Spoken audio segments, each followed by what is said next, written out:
नीरज, मुझे लग रहा है कि देखिए लंबी अवधि के लिए ये डेफिनेटली एक अच्छा विकल्प हो सकता है, क्योंकि सीडीएमओ स्पेस काफी बड़ी अपॉर्चुनिटी है। हालांकि आपने सही कहा कि यहाँ पे कंपटीशन भी ज्यादा है, लेकिन इनके जो क्लाइंट्स हैं वो इनके साथ काफी समय से काम कर रहे हैं। 926 करोड़ का रेवेन्यू, करीबन 68 करोड़ का प्रॉफिट इन्होंने किया है।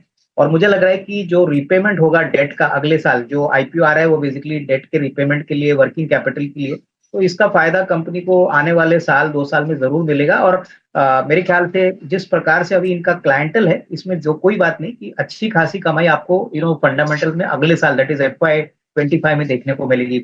आईपीओ के पॉइंट ऑफ व्यू से लॉन्गर टर्म के लिए जिनको अप्लाई करना है वही निवेशकों को इसको कंसिडर करना चाहिए, क्योंकि सीडीएमओ स्पेस में डेफिनेटली आउटलुक पॉजिटिव है। लेकिन लिस्टिंग मेरे ख्याल से मॉडरेट टू प्रीमियम होगी। मार्केट जिस प्रकार से चल रहा है, लग तो रहा है कि ये इशू भी अच्छी तरह से भरेगा और अच्छी ओपनिंग मिलेगी। मुझे लग रहा है कि नीरज, एसएमई में अभी भी काफी अच्छे मौके हैं, काफी अच्छे आईपीओ खुल रहे हैं। और ये जो आप ओवर सब्सक्रिप्शन की बात कर रहे हो, इसमें कोई डाउट नहीं कि अभी लिक्विडिटी लोगों के पास काफी है। अच्छे एसएमई आईपीओ में पैसा लगाना चाहिए। तो हमारा भी मानना है कि एसएमई में अच्छी कंपनी अगर मिलती है तो डेफिनेटली इसमें एक निवेश का मौका बनेगा। और अगर मैं एसएमई आईपीओ की बात करूं तो हम हमारे क्लाइंट्स को एक कंपनी समीरा एग्रो और इंफ्रा ये रेकमेंड कर रहे हैं। ये भी 27 को बंद हो जाएगी। इसमें भी 180 का फिक्स्ड ऑफर प्राइस है। कंपनी का बिजनेस मॉडल ज्यादातर पल्सेस और ग्रेन्स को मार्केट करना है, प्लस इनके पास इंफ्रा का भी एक डिवीजन है। ज्यादातर ये आंध्रा और तेलंगाना में काम करते हैं। कंपनी ने बहुत ही बेहतरीन तरीके से 138 करोड़ पे करीबन 10-11 करोड़ का प्रॉफिट किया है। और करंट ईयर में कंपनी का मानना है कि कम से कम 25-30% की रेवेन्यू और प्रॉफिट ग्रोथ आएगी। तो वैल्यूएशंस भी अच्छे हैं, और प्लस होपफुली तेलंगाना में मार्केटिंग नेटवर्क इनका बढ़ता है तो इनको आगे चल के भी अच्छा फायदा होगा। तो देखिए, क्लियरली प्रमोटर अच्छा हो, बिजनेस अच्छा हो और स्केलेबिलिटी हो तो एसएमई में जरूर पैसा लगाना चाहिए। और इस आईपीओ में जरूर लिस्टिंग गेन्स और लॉन्ग टर्म के लिए पैसा लगाए तो अच्छी खासी कमाई। देखिए, इनका जो ग्रेन बिजनेस है, आपने सही कहा कि 23 के लिए ऑलमोस्ट 100% ग्रेन बिजनेस से आए। और इनका ज्यादातर जो मार्केटिंग नेटवर्क है वो आंध्र प्रदेश और तेलंगाना में है। करीबन ऑलमोस्ट 60% तेलंगाना से आता है और बैलेंस 40% आंध्र प्रदेश से आता है। ये चाहते हैं कि आने वाले 1-2 साल में और थोड़ा सा ज्योग्राफिकली ये स्प्रेड आउट हो। अगर इंफ्रा की बात करें तो आंध्रा में इनके काफी प्रोजेक्ट्स ऑलरेडी ऑनगोइंग है। करीबन 10-15 करोड़ की जो पाइपलाइन है वो अभी भी हो रही है। और हो सकता है कि आने वाला साल, दैट इज FY 24 में ही, मार्च 24 तक ही इसमें थोड़ा सा इजाफा आपको रेवेन्यू में देखने को मिले।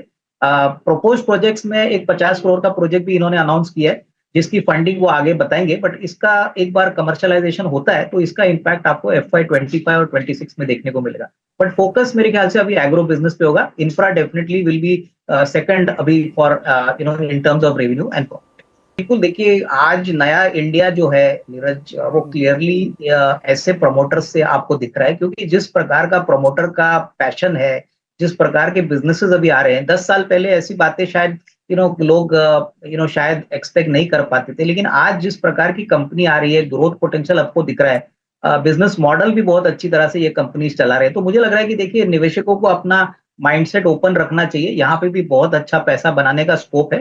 हालांकि यहाँ पे प्रमोटर का टेक्निकल एक्सपर्टाइज, उनकी कैपेबिलिटी, वो कितना बिजनेस को स्केल अप कर सकते हैं, प्लस किस बिजनेस में है, किस कौन सा बिजनेस मॉडल है, ये सारी बातें आपको एनालिसिस करके पोजीशन लेनी। क्योंकि एसएमई एक हाई रिस्क एरिया जरूर है, लेकिन रिटर्न्स भी बहुत बढ़िया आते हैं। कि देखिए, बाजार में थोड़ा सा कंसोलिडेशन आपको देखने को मिलेगा, और ये तो आखिरी हफ्ता है। आई थिंक हम सभी जानते हैं कि वॉल्यूम्स थोड़े से कम हो जाते हैं लास्ट वीक ऑफ दिसंबर में।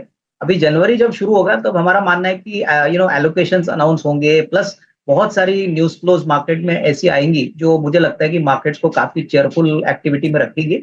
अंदाजा है कि Q3 के नंबर्स तो अच्छे आएंगे, प्लस इंटरेस्ट कट्स की बातें हो रही है। ऊपर से मुझे लग रहा है कि आने वाले दिनों में होपफुली जनवरी में आपको राम मंदिर अयोध्या को खुलने के बाद हो सकता है कि इलेक्शन की स्ट्रेटेजी भी अनाउंस हो। तो मार्केट में जनवरी में बहुत सारे न्यूज फ्लो आएंगे, जिससे मार्केट अच्छा तेजी का माहौल रखेगा, ऐसा मेरा मानना है। तो ये जो करेक्शन है, ये एक अच्छी अपॉर्चुनिटी जिनको अपने अपने निवेश के थोड़े से पैसे लगाने हैं। बट नजरिया मेरे ख्याल से अगले साल भर के लिए अच्छा ही लग रहा है। मुझे नहीं लगता कोई बड़ा पैनिक सेल ऑफ आएगा, और मार्केट बाय ऑन डिप वाला ही मार्केट। नीरज, सभी की इच्छा है कि जल्द से जल्द 22,000 हो, लेकिन उसके लिए आपको दिग्गजों पे फोकस करना है। मुझे लगता है कि इंडेक्स में अगर बड़े दिग्गज बैंकिंग सेक्टर अगर आउट परफॉर्म करता है, क्योंकि आज मैंने देखा कि बैंक निफ्टी डाउन था। अगर बैंक निफ्टी थोड़ा सा संभालता है तो मेरे ख्याल से 22,000 का लेवल डेफिनेटली पॉसिबल है। बट इसके लिए आपको बैंकिंग का सपोर्ट ज्यादातर लगेगा। और ऑब्वियसली जो हेवी वेट्स है जैसे टाटा मोटर्स है, एचडीएफसी बैंक है, मेरे ख्याल से हिंदुस्तान लीवर है, रिलायंस है, ये सारी कंपनीज को मेरे ख्याल से अगर मोमेंटम पॉजिटिव मिलता है तो डेफिनेटली ये लेवल पॉसिबल है। बट मेरे ख्याल से इंडेक्स को देखते हुए मुझे लगता है ब्रॉडर मार्केट में भी बहुत बड़ी अपॉर्चुनिटी है और वहां पे भी इन्वेस्टर्स को फोकस करना चाहिए। हालांकि इंडेक्स तो एक ब्रॉड नंबर है, बट ब्रॉडर मार्केट में अगर आप देखें तो अभी भी रिस्क रिवॉर्ड के पॉइंट ऑफ व्यू से काफी अच्छी अपॉर्चुनिटी है इनमें वैसे।